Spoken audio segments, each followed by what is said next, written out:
Mesdames et messieurs, bonjour, merci d'écouter Radio Sénégal, il est 13h.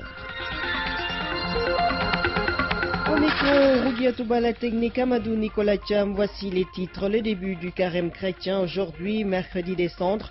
Dans les églises, les prélats procèdent à l'imposition des cendres. Les fidèles entament 40 jours de privation, de prière et de partage. À suivre le reportage de Jamila Koliaral à la paroisse Saint-Joseph de la Médina. Procès Issenabré, ce matin, la parole est au parquet général. Dans son réquisitoire, le procureur général Mbacké Fall tente de démontrer la culpabilité de l'ex-président tchadien. Issenabré est poursuivi pour crimes de guerre, crimes contre l'humanité et actes de torture. Campagne de contre-saison chaude à Saint-Louis, près de 60 000 hectares seront emblavés. Un dispositif anti-aviaire sera mis en place. Un financement de plus de 4 milliards CFA est disponible. Les détails avec Tierno Diallo à Saint-Louis. À suivre également dans ce journal les sports avec Benoît Bayan et la revue de presse signée Aronadio. Aujourd'hui, mercredi des cendres, c'est le début du carême chrétien. Le temps du carême, c'est 40 jours de privation, de prière et de partage pour méditer l'épreuve du Christ dans le désert. À la paroisse Saint-Joseph de la Médina, les fidèles abordent le carême avec une foi renforcée après l'imposition des cendres.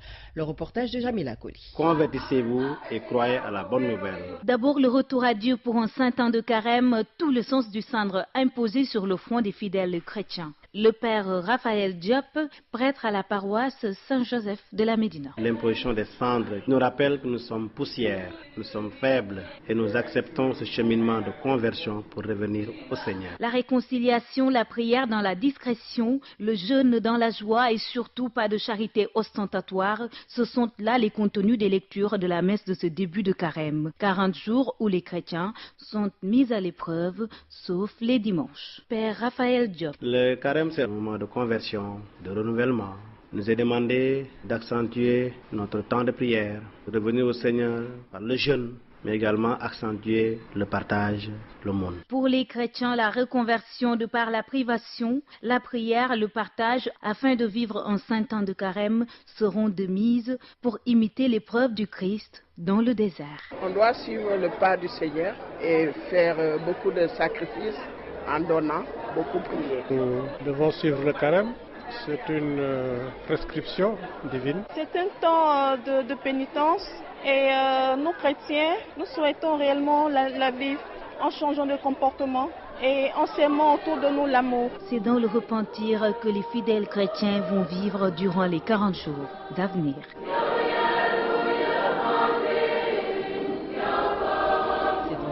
Parti pour 40 jours de jeûne pour les chrétiens, moment de dévotion et de privation, la communauté catholique prend le chemin de Pâques en souvenir de la passion et de la mort du Christ. En bon frère musulman, Maniour présente ses vœux et rend visite au curé de la cathédrale Sainte-Anne de Thiès, Cherfal. Ainsi, à l'entame du carême chrétien, Maniour, farouche défenseur de la bonne cohabitation entre frères catholiques et musulmans, prend son bâton de pèlerin, d'une part pour présenter ses vœux et souhaiter courage et abnégation à ses voisins qui vont 40 jours durant se mettre à l'épreuve de l'endurance, de la dévotion et de l'abstinence. D'autre part, sur le chemin de ce réconfort, il s'est arrêté à la cathédrale Sainte-Anne de Thiès.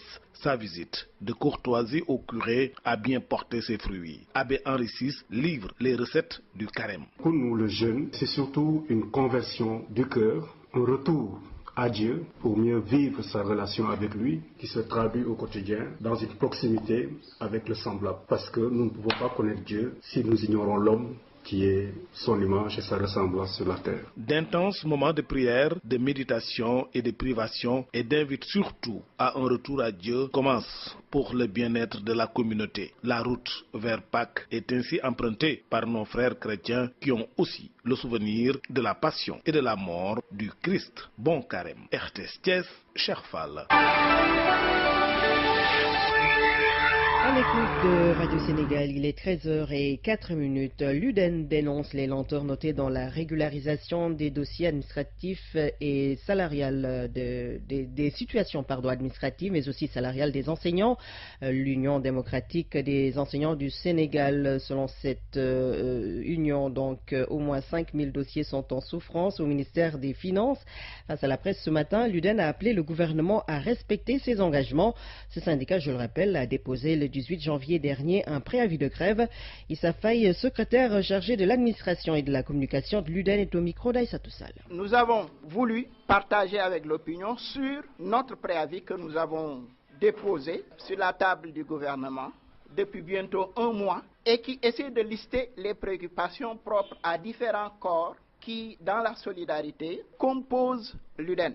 Donc, c'est des problèmes de carrière surtout, parce que chaque travailleur souhaite pouvoir évoluer dans sa carrière pour passer d'un statut moins favorable à un statut plus favorable. Et ça, il faudrait que la fonction publique en donne l'occasion à ces éléments. Un agent peut rester plus d'une dizaine d'années sans que son salaire ne bouge, parce qu'on ne tient pas compte du changement de grade. Alors pour nous, c'est des lenteurs inadmissibles que nous devons dépasser rapidement. Nous sommes représentés aux finances par des permanents qui suivent les dossiers. Et nous savons qu'au mois de juin ou août passé, il y avait au moins 5000 dossiers qui étaient en souffrance. Et le rythme de prise en compte de ces dossiers-là, pour nous, est tellement lent que nous avons demandé justement dans cette plateforme qu'on rehausse le niveau de prise en charge. Jusqu'ici, c'est 400 dossiers, a-t-on dit, par mois de mise en solde. Mais pour un rythme normal, ça devrait être 1000 dossiers par mois. Sinon, si on considère que sur 5000 dossiers, on ne prend en charge que 400 par mois et on ne le fait pas régulièrement, vous imaginez qu'il faut plus d'une année pour que le stock soit vidé.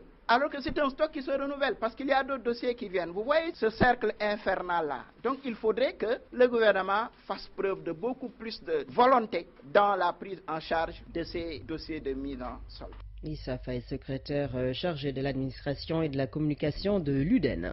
Les étudiants déplorent leurs conditions d'études dans l'espace numérique ouvert de Thiès.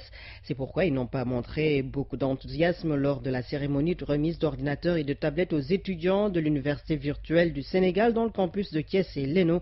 Bassirou Silla. Les étudiants optionnaires du numérique à Thiès sont tous dotés maintenant d'ordinateurs. Du coup, ils peuvent commencer à naviguer dans l'espace numérique ouvert rattaché à l'Université virtuelle du Sénégal. Mohamedou Mansour Faye, le directeur de l'ENO de Thiès. C'est votre outil de travail, ne le perdez pas, ne le cassez pas, ne le laissez pas traîner. Et dans quelques jours, vous allez commencer vos premiers cours transversaux, car vous connaissez maintenant comment se passent les choses à l'UVS. Et bien sûr, très vite, vous allez aussi commencer vos cours de spécialité, qui vont justement vous mettre dans cette dimension que certains de vos camarades commencent à comprendre. La réalité, un étudiant, une machine dans l'ENO de Thiès appelle des résultats probants pour le ministre de l'Enseignement supérieur et de la Recherche. Marito Nyan exhorte alors les étudiants à la persévérance et au dévouement pour des performances meilleures. D'autant plus que tout est désormais gratuit dans l'ENO de Thiès, soutient-il. Nous pouvons cette année espérer que d'ici le mois de juillet, que l'année se termine réellement. Et que à partir de cette année, l'UVS soit dans le rythme des années normales et que notre université, je dis notre université d'avenir, se hisse au premier plan au niveau de notre pays. Je voudrais donc vous encourager à travailler dur. Rien de grand ne peut être fait sans effort. Ce n'est pas si évident que cela, et pour cause, Serigne Abdul Aziz Sindiaye en licence sciences juridiques et politiques. Beaucoup de nos problèmes ont été mis sous silence. On nous dit que nous devons travailler sur le numérique. Mais récemment, lors de nos premiers examens, certains étudiants ont dû faire leurs examens sur papier. Avec cette nouvelle donne, on dit que tout est gratuit, numérique, internet, machine, tablette. Oui, c'est à saluer, mais franchement, moi je pense que c'est juste une manière pour le gouvernement de se racheter. Parce que si tu sacrifies des jeunes qui ont toujours rêvé de la vie universitaire, je pense que c'est le meilleur moyen pour les amadouer. Outre ces filières, maths appliquées et informatique, sciences économiques et sociologie entre autres, l'ENO de Thiès démarre cette année l'AES, administration économique et sociale, et MIC, multimédia, internet et communication. Bassirou Silla, Thiès, RTS. Procès Sénavré ce matin. La parole est au parquet général. Macky Fall, procureur général, fait son réquisitoire pour démontrer la culpabilité de l'ancien président tchadien. Nous avons en direct du palais de justice de Dakar, Ibrahim Assadi, bonjour. Bonjour Guiatouba, bonjour à tous. Après donc les parties civiles à l'accusation de jouer sa partition, c'est pour reprendre l'expression utilisée par le procureur général des chambres africaines. Macky Fall a axé son réquisitoire sur 5 points: le contexte historique et politique du Tchad, les faits de la procédure, les qualifications juridiques des faits, la responsabilité pénale et individuelle de Hissène Habré et enfin l'analyse de la culpabilité de l'accusé. Mais avant d'entrer dans le fond de son document, le procureur général a tenu à faire quelques observations préliminaires pour dénoncer, je le cite, une défense de manœuvres, de mensonges, de lâcheté, de folklore politico-médiatique, allusion, sans les nommer, aux avocats de Hissène Habré qui ne reconnaissent pas les chambres africaines et qui ont décidé de boycotter ce procès. Ceci étant dit, selon Mbacké Fall, en revenant sur le contexte historique et politique du Tchad, c'est d'arriver à mieux comprendre les faits, objets de la procédure et cerner en même temps la véritable personnalité de l'accusé. Sur les faits, le procureur général parle de répression féroce ayant marqué les 8 années du règne de l'ancien président tchadien. Il a égrené les sévices endurés par les victimes en parlant d'épuration politique, incarcération sans motif, torture systématique, sévices sexuels, répression ethnique, bref, l'état de terreur était permanent. Enfonçant le clou, le procureur général estime qu'Hissène Habré est coupable de crimes contre l'humanité, crimes de guerre et actes de torture, non sans rappeler sa position d'autorité suprême face à la vulnérabilité des victimes qu'il avait la charge constitutionnelle de protéger. L'audience Rougui est suspendue, elle reprend à 14 h et la parole sera donnée au procureur général adjoint, Mme Anta Ndiaye Diop. Du palais de justice de Dakar, c'était Gérard Moïse Ndiaye, Demba Diao et Ibrahima Sadi. Merci à vous, messieurs. Dans son réquisitoire, le procureur général Mbacké Fall est revenu sur les centres de détention créés par Hissène Habré en dehors des prisons officielles. Selon lui, ces centres ont été le creuset d'une criminalité organisée dans le plus grand secret. Nous écoutons le procureur général Mbacké Fall. Les prisons qu'il a créées, ce sont ses propres prisons. Le terme même prison me semble inapproprié parce qu'il induit une confusion avec les prisons d'État. Il a trouvé 2 locaux désaffectés. L'ancien mess des officiers de l'armée française, l'ancienne piscine, des cellules disciplinaires dans les camps militaires, camps des martyrs, gendarmerie 2, et créé un lieu d'enfermement appelé prison de la présidence. Je crois que c'est dans ces mouroirs que les violations des droits de l'homme ont été plus massives. Torture, traitement inhumain, viol, exécution sommaire, enlèvement suivi de disparition. Je crois qu'aujourd'hui, l'accusé ne peut pas nier avoir créé ses propres prisons. Et lui, après, il connaissait la destination de ces lieux d'enfermement. Il ne les a pas ouverts pour y garder des poulets, mais des personnes, des groupements, des collectivités suspectées d'opposition à son régime. Je considère que c'est le premier acte criminel perpétré par Habré. Cet acte qui a charrié les divers crimes de torture et les autres actes sous-jacents des crimes contre l'humanité. Mbacké Fall, procureur général, qui fait son réquisitoire pour démontrer la culpabilité de l'ancien président tchadien Hissène Habré. Ses propos ont été recueillis par Ibrahima Sadi et Demba Diao. La campagne de contre-saison chaude au centre d'un CRD à Saint-Louis. Pour la campagne 2016, près de 60 000 hectares seront emblavés. Un dispositif anti-aviaire sera mis en place et un financement de plus de 4 milliards CFA est disponible. Les détails avec Thierno Diallo. Sur un objectif d'emblavure de 59 780 hectares, le riz se taille la part du lion avec 57 150 hectares, soit 95% des prévisions. Déjà, 16 000 hectares sont façonnés et une avancée de 2 000 notés sur les semis. L'engrais, tout comme le matériel agricole, sont en train d'être mis en place.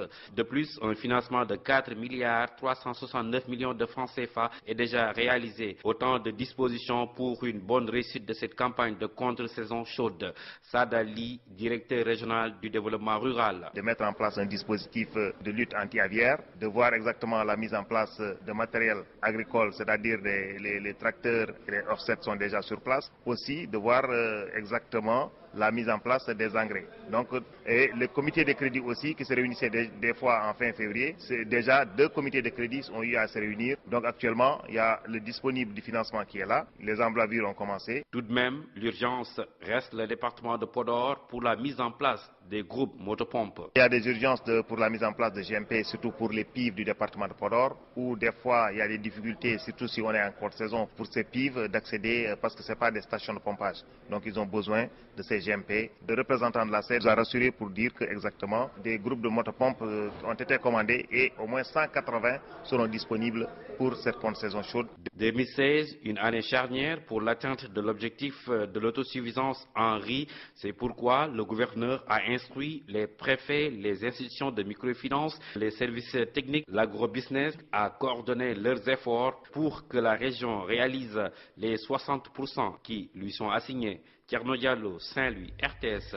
Pour un accès équitable à l'eau potable, l'État va lancer en mars prochain un programme de 20 000 branchements sociaux, un programme de 3 milliards de francs CFA financé par la Banque mondiale.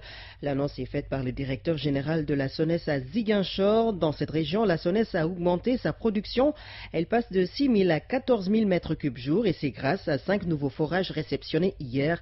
Mariama Bangoura. 3 forages d'un débit prévisionnel de 50 mètres cubes par heure et 2 forages d'un débit prévisionnel de 120 mètres cubes par heure ont été réalisés à Ziguinchor. À la fin de ces travaux, la production en eau dans la région de Ziguinchor passera de 236 mètres cubes à près de 550 mètres cubes par heure. Charles Fall, le directeur général Société nationale des eaux du Sénégal. Nous avons réalisé des ouvrages de production, de stockage et de distribution à Ziguinchor. Nous avons réalisé 5 forages qui sont venus améliorer, doubler même la capacité de production de Ziguinchor qui passe de 6 000 à 14 000 mètres cubes jour. Nous avons ajouté 7 à 8 000 mètres cubes dans la production de Ziguinchor. Au-delà de la construction de forages et de châteaux d'eau, le Sénégal a conçu un important programme de branchements sociaux. Charles Fall. Le gouvernement du Sénégal, sur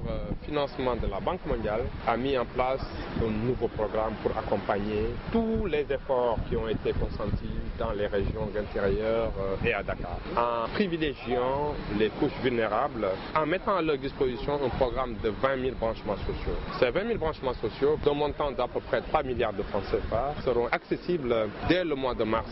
La région de Ziguinchor aura entre 2 000 et 3 000 branchements sociaux dans le cadre de ce programme. D'ici 2025, Ziguinchor s'éloigne du spectre des perturbations en eau. Ziguinchor, Mariama Penda Diallo, Radio Sénégal. Le réseau des parlementaires pour la population et le développement plaide pour l'institutionnalisation d'une journée nationale de lutte contre la mortalité maternelle et infanto-juvénile.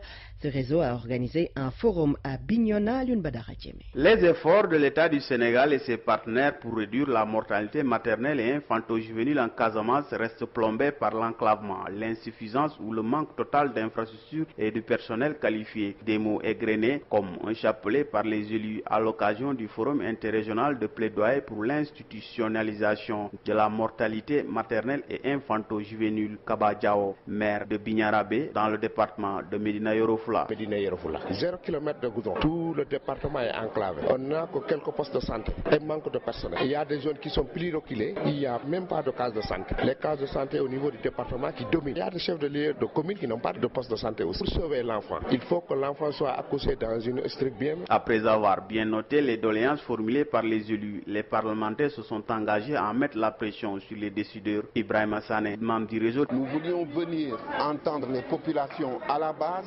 savoir ce qu'elles veulent qu'on fasse et ainsi faire à notre tour le plaidoyer auprès des décideurs pour leur dire intervenez ici, c'est cela le rôle des députés. Le préfet de Bignona a salué l'initiative du réseau avant de clore la rencontre par ses recommandations. Farid Sey. Nous devons accorder une attention particulière à toute la bande frontalière avec la Gambie pour renforcer les infrastructures. Il y a à côté beaucoup de villages qui sont insulaires. Kafountine, c'est une commune qui fait 19 villages. Tous les 14 jours sont insulaires. C'est pourquoi je salue le fait que les députés n'ont pas omis ces zones insulaires. Cependant, pour réduire drastiquement les taux de mortalité, le ministère de la Santé peut compter sur l'USAID qui accompagne le Sénégal dans ses paquets de services au bénéfice de la mère et de son fils. À Ziguinchor pour la RTS, Aline Badara Djemé.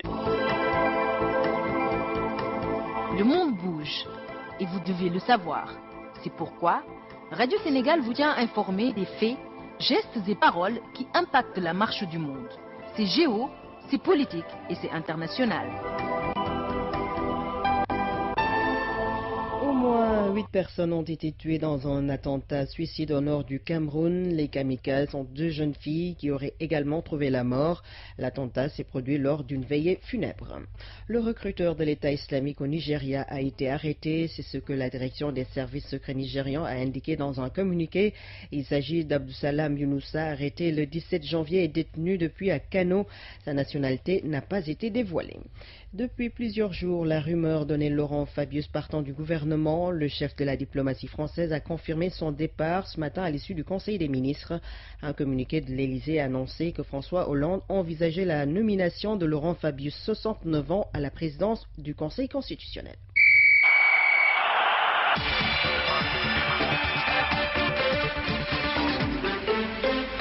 13h19 de l'actualité sportive, c'est avec Benoît Badian, bonjour. Bonjour Yatouba. En football, les Lions locaux défilent le Mexique cette nuit à Miami en match amical. Cette nuit ou demain matin très tôt à 1h, match amical international à Miami aux États-Unis. Des retrouvailles entre Sénégalais et Mexicains qui ont l'habitude de s'affronter surtout en amical. En match officiel, rappelons-le, le Mexique avait éliminé le Sénégal en quart de finale des Jeux Olympiques de Londres en 2012. Avant le Mexique, le Sénégal ou bien l'équipe nationale locale de Moustapha Seck avait battu en match amical la Mauritanie 2-0 vendredi dernier à Saly. L'AS Douanes table sur 20 millions de francs CFA pour les préliminaires de la Ligue africaine des champions. Un budget surtout pour affronter en aller-retour Orea AC de Guinée, l'équipe championne du Sénégal en titre et dans les meilleures conditions de performance, selon son président, le colonel Bassirou Ndiaye, qui s'en explique. On est en cours de préparation. Techniquement, les entraîneurs sont en train de peaufiner leur stratégie. On a livré quelques matchs amicaux. On a eu la chance d'avoir une équipe guinéenne ici à Dakar contre laquelle on a joué. Nous avons fait match nul. Côté également financier, tout est mis en place. Le budget est là. Et il reste que nous déroulons notre plan normalement. L'équipe va rejoindre Mbour, Inch'Allah, dans un hôtel 5 étoiles. Vous avez parlé du budget, à peu près ça s'élève à combien? C'est à peu près 20 millions pour les deux matchs. Maintenant, un budget c'est toujours approximatif. Je pense qu'il y aura quelques correctifs après. Et cette première sortie, qu'est-ce que ça représente pour vous? C'est un match que nous prenons au sérieux. Pour nous, c'est une finale que nous allons jouer. Parce que pour espérer quelque chose, il faut toujours bien démarrer. Je n'ai pas l'habitude de fixer des objectifs, donc on va jouer match par match. L'essentiel, c'est qu'ils sachent que c'est l'équipe championne et que donc un standing à montrer. Je pense que les joueurs en sont conscients, même également le staff technique en est conscient. Une autre partie de la préparation va se faire à Mbour, là où l'équipe va jouer. Est-ce que toutes les dispositions ont été prises? Toutes les dispositions sont prises. L'hôtel est loué. Nous avons loué un bus. Le terrain également, nous avons pris contact avec les officiels qui sont là-bas et qu'on pourra s'entraîner là-bas matin et soir. C'était le président de la section football de l'AS Douanes, le colonel Bassirou Ndiaye. Rappelons que les Gablous sont déjà à Mbour depuis ce matin pour continuer la préparation. Samedi, ils vont affronter Orea AC de Guinée, comptant pour les préliminaires la manche allée de la Ligue africaine des champions en Coupe CAF, la première campagne africaine de Génération Foot qui affronte le club nigérian de Nasarawa United. Une grande découverte pour ce club jeune vainqueur de la Coupe du Sénégal édition 2015. N'empêche, les académiciens veulent au moins passer le premier tour de la Coupe CAF. Thierno Souleymane Diallo était sur les installations de Génération Foot à Déni Biram Ndao. Génération Foot dispute ce dimanche à Abuja son premier match de Coupe CAF. Les académiciens affrontent le club nigérian de Nasarawa United. Une grosse satisfaction pour le président de Génération Foot, Madi Touré. On va saisir crânement notre chance et jouer à fond et puis se battre pour avoir au moins au match aller un bon résultat et se qualifier à Dakar. Deuxième de Ligue 2, Génération Foot croise la troisième meilleure équipe du Nigeria. Les joueurs affichent une grande sérénité. Amdi Conté est défenseur. On le prépare comme on prépare les autres matchs. Qui connaît Génération Foot sait qu'on n'a jamais peur parce que je peux dire que cette coupe c'est une récompense de notre saison passée parce qu'on a fait une bonne saison. Dans les rangs du staff technique, les voyants sont au vert. Djibifa, l'entraîneur de Génération Foot. On a récupéré quand même certains blessés, bien qu'il nous reste encore 2 joueurs. Avec l'effectif dont on dispose, on pense pouvoir faire un bon déplacement à Abuja. Tout ce que nous savons, c'est qu'une équipe qui a fait un tournoi et qui a gagné ce tournoi-là. Ce qu'on veut faire, c'est essayer de ne pas se mettre la pression et essayer de jouer libéré. Abdoulaye Sarr, qui est le directeur technique du club, a effectué récemment une visite de prospection à Abuja il y a quelques jours. Sur l'hôtel, nous avons réservé. On s'entraînera sur le National Stadium d'Abuja, qui est l'un ou le terrain le plus beau du Nigeria. C'est là-bas où se déroulera la compétition. En dehors de la compétition officielle, la fédération a mis à notre disposition son centre d'entraînement comme celui de Toubab Dialao. Génération Foot, pour sa première sortie africaine en Coupe CAF, quitte ce vendredi Dakar pour jouer dimanche à Abuja. Le retour est prévu le mardi 16 février à 18h45 et l'arrivée à Dakar à 0h45. Tiens, Souleymane Diallo, le coup d'envoi du match entre Génération Foot et Nasarawa United est prévu dimanche à partir de 15h au stade national d'Abuja. Le président de Kaolack Basket Club n'est pas content. Tout à fait. Maître Souleymane Ndiaye veut que les rencontres du club se disputent au stadium Lamine Gueye et non au CEDEPS. Maître Souleymane Ndiaye, président de l'AS Saloum, souhaite aussi la réunification des deux entités au sein d'un même club. Nous l'écoutons au micro d'Ibrahim Diallo. J'avais souhaité que l'équipe de basket rejoigne l'équipe de football pour que nous formions un seul et même club avec des sections différentes. Malheureusement, je trouve quelques résistances dans le basket et c'est décourageant. C'est d'autant plus décourageant que les équipements que j'ai achetés pour le basket coûtent beaucoup plus cher que les équipements que j'ai achetés pour le football. Et il faut que les gens qui sont au basket comprennent que le sport, c'est l'engagement, mais c'est aussi l'association. Le sport, c'est un collectif. Voyez-vous, il faut que les gens qui sont au basket comprennent que tous les Kaolackois doivent être derrière l'équipe de basket. Je pense donc que le moment est venu pour que ces personnes-là comprennent que le Kaolack Basket Club, c'est l'affaire d'une ville et tous les sportifs kaolackois doivent se retrouver derrière cette équipe-là et non plus pour entreprendre toutes les démarches pour essayer de faire fonctionner cette équipe-là, ça ne marchera pas. Il faut qu'ils comprennent que le terrain CEDEPS de Kaolack, ce terrain-là n'est pas fait pour abriter des matchs de championnat de première division. Il faut qu'ils acceptent de venir jouer ici au stadium Lamine Gueye de Kaolack. Il n'y a pas une ville au Sénégal, en dehors de Thiès, qui dispose d'une salle fermée et de la salle Marius Ndiaye. Il n'y a pas une ville au Sénégal qui a un stade comme le nôtre. Mais la raison qu'on me donne, c'est que quand les joueurs viendront jouer ici, elles perdraient leur repère. Il n'y a pas une seule équipe au Sénégal qui s'entraîne au stade Marius Ndiaye. Il faut qu'on soit sérieux. Voilà le coup de gueule du président de Kaolack Basket Club, Maître Souleymane Ndiaye. Justement, l'équipe se déplace ce samedi à Dakar pour défier Jaraaf à Marius Ndiaye, comptant pour le 4e tour du National 1 féminin. C'est tout pour les sports. Rouillé Touba. Merci Benoît Badiane. À présent, la revue de presse, c'est avec Aaron Adjouf. L'aménagement des places de Dakar, un sujet ce matin qui est au devant de l'actualité. Le Premier ministre, avec sa médiation selon la tribune, qui coupe la poire en deux. À Khalifa Sall, la place de l'indépendance, à Diène Farbassar, l'obélisque. Le Populaire et le Témoin quotidien reviennent avec ce qu'ils appellent le jugement de Salomon de Mohamed Abdallah John, même si mes confrères du Populaire préfèrent eux parler d'un Khalifa Sall qui arrache son indépendance, le maire de la capitale qui affiche un sourire dans les colonnes de l'Observateur parce que oui, c'est lui qui va effectivement aménager la place de l'indépendance. Ceci au détriment de Diène Farbassar, indique l'Obs qui se contente de l'aménagement de la place de l'obélisque avec l'appui technique de la ville de Dakar, la capitale sénégalaise qui retrouve ainsi sa lucidité, se félicite Samba Alar après la folle montée de tension qui avait aveuglé tout jugement dans les deux camps. Du coup, Momo John, le Premier ministre, comme l'appel du reste mes confrères du Populaire, aurait-il pu trancher autrement? Alors, même si l'issue de la rencontre d'hier relève Birima va certes permettre d'apaiser la situation, on voit mal, estime mon confrère Mohamed Abdallah John, trancher en faveur de Khalifa Sall, désavouant, chemin faisant un ministre sous sa tutelle. Une solution d'hier, croit savoir la tribune, qui peut être source de problèmes demain. Oui, parce qu'il est clair, explique mon confrère biétiste, que le PM n'a pas pris le contre-pied du gouvernement et du président de la République qui est bien au courant des moindres agissements de ses hommes. Et le Populaire qui se félicite toujours de ce dénouement heureux estime pour sa part que ça aurait été un véritable manque d'ambition, mais fort heureusement pour le Premier ministre qui a pris la décision la plus utile pour le futur des Dakarois. Mais le biétiste du quotidien qui s'insurge contre ce qu'il appelle le jeu politique estime que cet accord aurait pu être trouvé sans tout le méli-mélo qui a précédé. Mais que voulez-vous, c'est cela la politique du Sénégal, s'exclame Sucre Salé qui s'interroge en outre sur le prochain épisode. Le prochain épisode peut être une rencontre, ironise le quotidien, entre Abdoulaye Timbo, le maire de Pékin, avec Abdou Karim Sall, l'apériste de Mbawe. Justement, gestion sobre et vertueuse, mon œil, s'exclame le biétiste du Témoin quotidien Kachorbi qui revient à la charge avec ce combat où les pugilats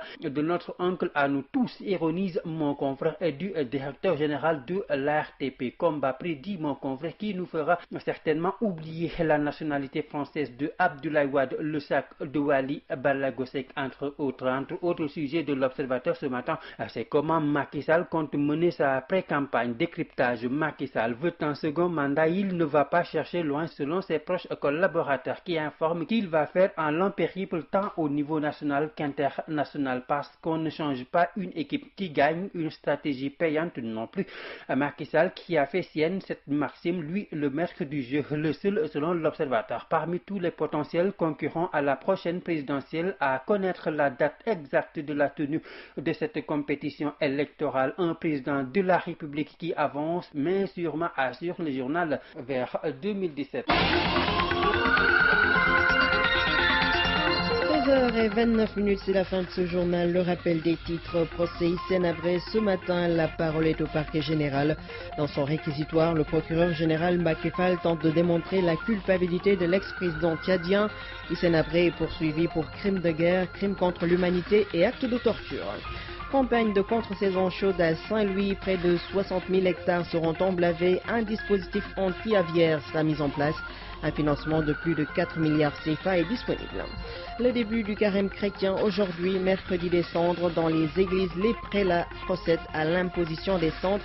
Les fidèles entament 40 jours de privation, de prière et de partage. Bon carême à toute la communauté chrétienne.